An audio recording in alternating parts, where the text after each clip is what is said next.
খালেদ মহিউদ্দিন, আপনি বুদ্ধিমান মানুষ, যদিও এটা বলা আমার ঠিক হবে কিনা, অতি জ্ঞানী মানুষের মাঝে মাঝে সাধারণ জ্ঞান আমরা হারিয়ে ফেলি। থেকে বয়সে একটু বড় তো, স্বাভাবিক কারণে আমার দেখার সুযোগটা বেশি হয়েছে। বঙ্গবন্ধুর 10ই জানুয়ারি থেকে ফিরে আসার মাত্র 10 বছরের কম সময় যারা প্রতি বিপ্লবী সংগঠন গঠন করেন তাদের কেউ এখন এই রাজনৈতিক সংগঠন যুদ্ধপতি দলের নেতৃত্বে আছেন। বঙ্গবন্ধু শেখ মুজিবুর রহমান সর্বকালের সর্বশ্রেষ্ঠ বাঙালি। সে পাকিস্তান তোই ভালো ছিল যে 31শে মার্চ আমরা যে কালো রাত্রি পালন করি, আন্তর্জাতিক ভাবে আমরা স্বীকৃতির দাবি করছি গণহত্যা, সেই সময় কিন্তু এইবারও কিন্তু সর্বশেষ 25শে মার্চ বিএনপি কোন কর্মসূচি গ্রহণ করে। আচ্ছা ঠিক আছে, অনেকগুলো বিষয় আছে। 1973 সালে সংবিধানের 12 এবং 78 অনুচ্ছেদ, যেটা ব্যারিস্টার রুমিন ফারহানা খুব বেশি ভালো বুঝবেন, যে ধর্মভিত্তিক রাজনীতি বাংলাদেশে নিষিদ্ধ করেছিলেন বঙ্গবন্ধু শেখ মুজিবুর রহমান। এবং বঙ্গবন্ধু হত্যাকাণ্ড পরে বিএনপি ক্ষমতায় এসে এই ধারাগুলো বাতিল করে দিয়েছিল। আপনি খেয়াল করে দেখবেন, এই যে ধর্মভিত্তিক রাজনীতির করাটা, রাজনৈতিক দল যে নিষিদ্ধ করার যে সংবিধানে ছিল 66 অনুচ্ছেদ এবং 122 অনুচ্ছেদ, মুক্তিযুদ্ধ বিরোধী কোন সংগঠন সরকার তো থাকতেই পারবে না, বাইরের তাদের অবস্থান থাকতে পারবে না, সেটাও কিন্তু জিয়াউর রহমান সাহেব এসে বাতিল করে দিয়েছেন। তো অনেকগুলো বিষয় আছে। তো সংস্কৃতি এমন একটা জায়গা, বঙ্গবন্ধু শেখ মুজিবুর রহমানের একটা সাক্ষাৎকার নিতে এসেছিলেন এক সময় প্রখ্যাত সাংবাদিক, যুগান্তর পত্রিকা নামকরা পত্রিকা ছিল, সন্তোষ ঘোষ আর সৈয়দ মোস্তফা আলী। সৈয়দ মোস্তফা আলীর পরিচয় মনে হয় আমাদের বাঙালি দর্শকদের কাছে দেবার প্রয়োজন নেই। তারা দুইজন কলকাতা থেকে এসে বঙ্গবন্ধু সাক্ষাৎকার নিয়েছিলেন। জিজ্ঞেস করেছিলেন যে, বঙ্গবন্ধু, আপনার জাতীয়তাবাদ কি শুধুমাত্র ভূগোল এবং ভাষা কেন্দ্রিক? বঙ্গবন্ধু বলেছিলেন, আমরা বাংলাদেশের নাগরিকরা, আমরা হচ্ছে কালচারাল নেশন, আর আপনারা হচ্ছে পলিটিক্যাল ইউনিয়ন। স্বাভাবিক কারণে পার্থক্যের জায়গাটা তিনি স্পষ্ট করে উল্লেখ করেছিলেন এবং তিনি অনেক বড়টা ব্যাখ্যা দিয়েছিলেন। আমার একটি বই আছে, বঙ্গবন্ধু আর সাম্প্রদায়িকতা, সেখানে একটু খালি জানতে চাই। সুভাষদা, আমাদের একজন গবেষক আমাদেরকে বলেছেন যে বঙ্গবন্ধুর সাথে সৈয়দ মুস্তফা আলী কখনো দেখা হয়নি। আপনি কি এটি নিশ্চিত যে সৈয়দ মুস্তফা আলী? না, যদি সে গবেষক বলে থাকে তাহলে সে ভুল বলেছে এবং অনেকটা না জেনেই বলেছেন। আমি খুব দায়িত্ব নিয়ে বলছি। আচ্ছা ঠিক আছে, আপনি কন্টিনিউ করবেন, কারণ এটা আমার জানা নেই। একটা কথা খুব পরিষ্কার করে বলি, যে আপনি যেমন সোজা সাপটা কথা বলেন, সব সোজা সাপটা কথা তো আমরা সকলে বলতে পারি না, নানান কারণে পারি না, সেটা তো অন্য ব্যাখ্যা। একটা কথা খুব পরিষ্কার করে বলতে পারি, যে বাঙালি সংস্কৃতির যে চলমান যে বিকাশমান যে ধারা, সেই ধারার কিন্তু প্রতিনিধিত্ব করেছে বাংলাদেশ আওয়ামী লীগ, এবং করেছে বলেই আপনি যদি ইতিহাস ঘেটে দেখেন যে আওয়ামী লীগ সবসময় এই সংস্কৃতির পক্ষে লড়াই করেছেন। 2001 থেকে 2006 কথা বলেন। আমি বলি, আপনারা যতটা এটা কথায় দাবি করেন, আমি কাজে কিন্তু এটা প্রমাণ পাই না। আপনারা কথায় এটি বলেন, কিন্তু কাজে কিন্তু আমি এটার উল্টোটা দেখতে পাই। আমি কিন্তু এটাকে আপনাকে, মানে আপনি জানেন আপনার সঙ্গে আমার অনেক কথা হয়, আপনারা কথায় দাবি করেন যে আওয়ামী লীগ খুব অসাম্প্রদায়িক রাজনীতি করে, কিন্তু আমি কাজে ঠিক এটার উল্টোটা দেখতে পাই। আমি যাই হোক, আজকে আমরা ফিরে আসি ব্যারিস্টার ফারহানার প্রশ্নটা থেকে। যদি আপনি বলেন যে ফ্যাক্ট রিমেন্স, রামু, নাসিরনগর, কুমিল্লা এবং আরো অনেকগুলি জায়গায় সেগুলিতে আসলে বিচার হয় নাই, আমরা সেই বিচারের জায়গাটা থেকে আসি, কারণ আমরা অন্য বিষয়ে আলোচনা করবো যে এইটা আসলে সাম্প্রদায়িক সাংঘাতিক বিষবাষ্প, সাংঘাতিক অন্যায়, সাংঘাতিক অত্যাচার, ফেসবুকে সেগুলি আছে, আমরা জানি তারা কেউ করেছে, আমরা বিচারটা দেখেছি কিনা দাদা, এটা নিয়ে যদি একটু বলতেন। এক কথা বলবো, কয়েক কথাই বলতে পারেন, মানে একটু টাইমটা। আমি একটু অল্প করেই বলি। জি, আপনি 2001 থেকে 2006 শাসন আমলে যে সমস্ত ধর্মীয় সংখ্যালঘুরা নির্যাতিত হয়েছিল, হত্যাকাণ্ডের শিকার হয়েছিল, আপনি জানেন তো, শীল পরিবারে, বাঁশখালীতে শীল পরিবারের 24 জন সদস্যকে ঘরের মধ্যে আটকিয়ে দিয়ে তার দাও দাও করে আগুন ধরিয়ে দেওয়া হয়েছিল। আমরা পূর্ণিমার ইতিহাস জানি, অনেক কথা বলতে পারবো, আমি বলতে গেলে অনেক ইতিহাস বলতে, আমি শেষ করি। এখন কোনটাই আওয়ামী লীগের শাসন আমলে যেগুলো ঘটেছে এগুলো ব্যত্যয়, এগুলো বিচ্যুতি, এবং কিন্তু রাষ্ট্রীয় সিদ্ধান্তে এগুলো কিন্তু হয় নাই। কিন্তু বিএনপি শাসন আমলের সময় সবগুলো হয়েছে রাষ্ট্রীয় সিদ্ধান্তে, স্পষ্ট করে বলা যায়। আপনি জানেন 1980 সালে যাকে জিয়াউর রহমান সাহেব স্বাধীনতা পদক দিয়েছিলেন, তিনি হচ্ছে শর্ষিনার পীর সাহেব। আপনি জানেন 71 মুক্তিযুদ্ধে শর্ষিনার পীরের কি ভূমিকা ছিল। অতএব এগুলো সমস্ত কিন্তু আমাদের জানা।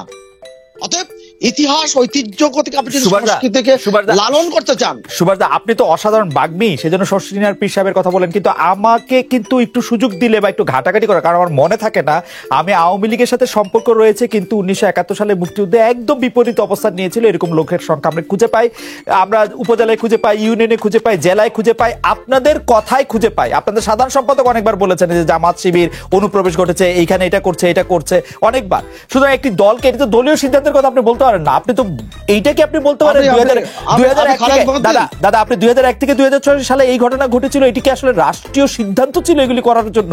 এটি আমরা কিভাবে স্পষ্ট বলেন যে ওই শিল্প পরিবারের ওদেরকে পুড়িয়ে দেওয়া হোক, এটা রাষ্ট্রীয় সিদ্ধান্ত ছিল? অবশ্যই অবশ্যই। আমি আপনাকে বলি, আপনি এই যে দক্ষিণ অঞ্চলের যে সমস্ত ঘটনা ঘটেছে, তৎকালীন সময়ে যারা মন্ত্রী ছিলেন, 71 মুক্তিযুদ্ধে তার বিশাল ভূমিকা ছিল, একজন অবসরপ্রাপ্ত মেজর, তার কথা নাম উল্লেখ করছি না, তার নির্দেশনায় যে ঘটেছে এটা ডেইলি স্টার সহ বেশ কয়েকটি পত্রিকায় তার প্রকাশিত হয়েছে ওই সময়। অতএব এগুলো নিয়ে আরেক আলোচনা আপনি যদি বাড়াতে চান বাড়াতে পারবেন, আপনি তর্ক করতে চান তর্ক জিততেও পারবেন। না না, আমি তর্কে জিততেও চাইতেছি না, কিন্তু দাদা আপনাকে আমি মানে যে ঘটনাটার মধ্যে আমি পরে গিয়ে দেখছি, আমি শুধু রামু আপনাকে স্মরণ করাই দেই, রামুর ওই ঘটনার সময় স্থানীয় অনেক বড় বড় লোক, যাদের কেউ কেউ কালো কোট পরেন, যে কেউ কেউ নিজেদের পরিচয় দেন, ওরকম লোকজন যে ওখানে দাঁড়িয়েছিলেন সেটারও কিন্তু প্রমাণ আছে। কিন্তু তালিকা আমরা বলবো যে জনাব সুভাষ সিংহ রায় যে এই খালেদ মহদ্দিন, আমি একটা কথা বলি তো, আমি তা বলি নাই, মার্জনা করবেন। আপনি একটা কথা খেয়াল করে দেখুন তো, পূর্ণিমাকে যখন জাল পরানো হয়েছিল, এই ইত্তেফাকের আফতাব সাহেব যে জাল বাসন্তী সরি দুঃখিত বাসন্তীকে যখন পূর্ণ হয়েছিল, সেখানে যে ব্যক্তিটি এই মধ্যস্থতা করেছিল তিনি আওয়ামী লীগের একজন ইউনিয়ন পর্যায়ের নেতা ছিলেন। কিভাবে হয়েছেন? 71 মুক্তিযুদ্ধের ভূমিকা কিন্তু ভালো ছিল না। আচ্ছা ঠিক আছে, এই বিচ্যুতিগুলো আছে। আবার যারা সমাজতন্ত্রের নাম ধারণ করে আইসি একটি নতুন নীতিমালা করেছে, ইলেকশন কমিশন, সেই ইলেকশন কমিশনের নীতিমালা সম্পর্কে জনাব সুভাষ সিংহ রায়, আমি একই প্রশ্ন আপনার কাছে করতে চাই, আবার ব্যারিস্টার ফারহানার কাছ থেকে এটা নিয়ে একটু মতামত শুনবো। সেটি হচ্ছে যে আমরা একটা দেখেছি যে reporters forum for election and democracy একটি রয়েছে, যারা আসলে ইলেকশনকে দেখে তারা আসলে এই নীতিমালাকে প্রত্যাখ্যান করেছে। তারা বলেছে এটি সাংবাদিকতা বিরোধী নীতিমালা, সংবাদ সংগ্রহে মোটরসাইকেলের নিষেধাজ্ঞা, মানে সাংবাদিকর নিয়ন্ত্রণের সামিল, ফেসবুক লাইভ করা যাবে না, সেটির ব্যাপারে আরেকজন প্রতিক্রিয়া জানিয়েছে। এবং এই সংগঠনটি জানিয়েছে যে তারা যে 7 দফা দাবি জানিয়েছিল তার কোনোটি গ্রহণ করেনি নির্বাচন কমিশন। আর টিআইবি বলেছে যে নির্বাচনে খবর সংগ্রহ করা নিয়ে কমিশনের বিধিনিষেধ তালিকা যত দীর্ঘ হচ্ছে, দেশের নির্বাচন ব্যবস্থা এবং গণতন্ত্র ততটাই দুর্বল ও ক্ষয়িষ্ণু হচ্ছে। সুভাষদা, নির্বাচন কমিশন সবসময় কোনো না কোনো একটা আলোচনার মধ্যে থাকছে, কখনো ইভিএম নিয়ে, কখনো নতুন নীতিমালা নিয়ে, কখনো সাংবাদিকরা কেউ দেখবে না দেখবে নিয়ে, এবং কখনো আপনার কাছে কি মনে হচ্ছে যে আসলে এটি কি চাওয়া হচ্ছে কি? মানে এই যে নতুন করে যে বলা হলো যে 3টি, মানে আপনি নিশ্চয়ই আপনার মনে আছে, আমিও দেখছি যে 3টি সংযোজন করা হয়েছে। যেমন সংযোজন করা হয়েছে 10 মিনিটের বেশি ভোটকক্ষে থাকা যাবে না, ভোটকক্ষে নির্বাচনী কর্মকর্তা, নির্বাচনী এজেন্ট বা ভোটারদের সাক্ষাৎকার গ্রহণ করা যাবে না, ছবি নিতে পারবেন, এটি সংযোজন করা হয়েছে। এবং আপনি জানেন যে আগে থেকেই সরাসরি সম্প্রচারের ব্যাপারে একটি নিষেধাজ্ঞা করা হয়েছে। এগুলো আসলে কেন করা হচ্ছে? মানে এক সময় তো আমরা শুনেছিলাম যে সিসিটিভির ক্যামেরা দিয়ে সারা বাংলাদেশের সব মানুষ দেখতে পারবে যে কে কিভাবে কোথায় ভোট দিচ্ছে, এখন সাংবাদিকরাও ঢুকতে পারবে না, এটা কিরকম? সুভাষদা, আপনার মতামত শুনবো এবং ব্যারিস্টার ফারহানার কাছে থেকেও জানতে চাবো। আচ্ছা, আপনি যেভাবে বললেন সেই ক্ষেত্রে উত্তর দিতে গেলে আমাকে ভেবে চিন্তে উত্তর দিতে হবে। যাই হোক, আমি আপনার অনুমতি নিয়ে শুধু দুটো প্রসঙ্গ আমি একটু উল্লেখ করে রাখবো, মানে এটা আলোচনা হওয়া উচিত কি উচিত না সেই বিষয়ে আমি মন্তব্য করবো না। জি, ব্যারিস্টার রুবিন ফারহানা খুব ভালো কথা বলেন, গুছিয়ে কথা বলেন। আমি একটা কথা যদি জিজ্ঞেস করি যে জিয়াউর রহমান হত্যাকাণ্ডের পর 3বার বিএনপি ক্ষমতা এসেছে, জিয়াউর রহমানের হত্যার বিচার সম্পন্ন করতে পারেননি কেন, কিংবা দাবি করেননি কেন? তার পুত্র এখন অনেক কথাই বলেন, সে কোনোদিন জিয়াউর রহমান হত্যার বিচার চেয়েছেন? 2 হচ্ছে বাংলাদেশের এই যে 2 নেত্রীর কথা আমরা বলি, বঙ্গবন্ধু কন্যা শেখ হাসিনা, তার অসংখ্য ছবি পাবেন তিনি দেশে ফিরে আসার পরে। আপনি পয়লা বৈশাখের দিন তার বিভিন্ন অনুষ্ঠানে, বিভিন্ন জায়গায় এবং রমনার বটমূলে সব ছবি পাবেন। বেগম খালেদা জিয়ার একটা ছবি আমাকে কখনো একবার একটু দেখিয়েন তো, আপনি দেখাবেন? যাক, আমি সেই প্রসঙ্গ আর এখন নাই বললাম। এখন আপনি যে প্রসঙ্গটা উপস্থাপন করেছেন এটা খুব জরুরি প্রশ্ন, এবং নির্বাচন উত্তর যে আমার সব জানা আছে তাও ঠিক নাই। যতটুকু আমি বুঝি, নির্বাচন করবে নির্বাচন কমিশন।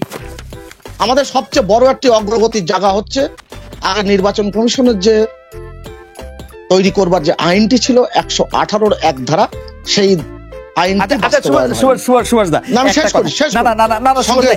আমি তো আপনাকে চিনি, এই প্রশ্নটা এইটাতেই মনে হয়েছে, সেজন্য এখনই জিজ্ঞেস করতে হবে। আচ্ছা, এমনি যে আপনারা রকিবুল হুদা নির্বাচন কমিশন হয়েছে, এইটার সঙ্গে এই যে হাবিবুল আউয়াল সাহেব নির্বাচিত হয়েছে, কাজী হাবিবুল আউয়াল, এটার আসলে তফাৎ কি? মানে অন্য কোনো মানে জটিল কথা বুঝতে চাই না, আমি স্বাভাবিকভাবে আমি বুঝতে চাইছিলাম যে কাজী হাবিবুল আউয়াল কেন রকিবুল হুদা, কেন শামসুল হুদা বা কেন ব্রিগেডিয়ার সাখাওয়াত থেকে আলাদা, এটা আমার একটু বলেন তো। মানে আমি একটু বুঝতে চাইতেছিলাম যে এটা কেন, এটা যদি একটু বলতেন দাদা। খালেদ মহিউদ্দিন, জি, আপনার সঙ্গে তর্ক করাটা বেশ কঠিন, এবং তারপরে আমি বলি যে আপনি যে প্রসঙ্গগুলো উত্থাপন করছেন, আপনি বাংলাদেশের রাজনৈতিক ইতিহাস সম্বন্ধে অনেকটা জ্ঞাত, আপনি সব জানেন। তো এখানে পার্থক্যের জায়গাটা কোথায়? আমাদের যে রাজনৈতিক সংস্কৃতির বিকাশটা ঘটেনি, কিন্তু অগ্রগতির জায়গাটা সেখানেই।